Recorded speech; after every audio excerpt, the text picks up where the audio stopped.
Nabulabog ang bahagi na ito ng P. Tuazon Corner 15th Avenue sa Barangay San Roque, Quezon City kahapon nang sumalpok sa poste ang modern jeepney na yan na puno ng pasahero. Sa lakas ng pagbangga, umalog ang poste at tumalsik sa kalsada ang mga nasirang parte ng traffic light. Wasak ang harapang bahagi ng modern jeep. Sa isa pang anggulo ng CCTV, makikitang nag-overtake ang modern jeep sa isang traditional jeep. Kapit na kapit po ako, tapos pagdating po dito, sumingit po siya dito sa gilid. Tapos bigla po kami sumalpok. Opo. Napapikit na lang po pagtingin ko yung mga pasahero, nasa harap na eh. 22 pasahero ang sugatan, kabilang ang 6 na menor de edad. Ang pinakabata, 4 na taong gulang na lalaki. Ang pasahero naman na nakaupo sa tabi ng driver, kritikal ang kondisyon. Naipit kasi yung paa niya eh.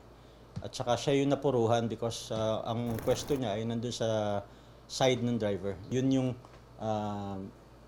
mismong tumumbok or sumalpok doon sa poste.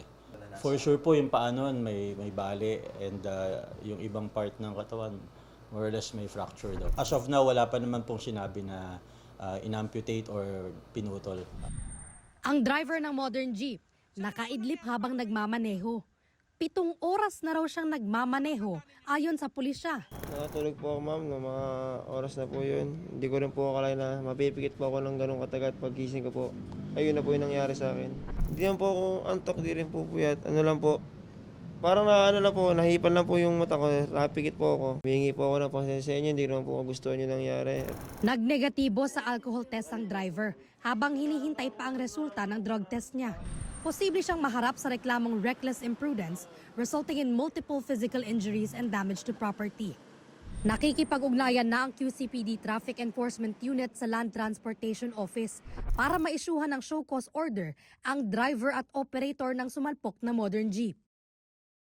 Ito ang unang balita. Bea Pinlac, GMA News.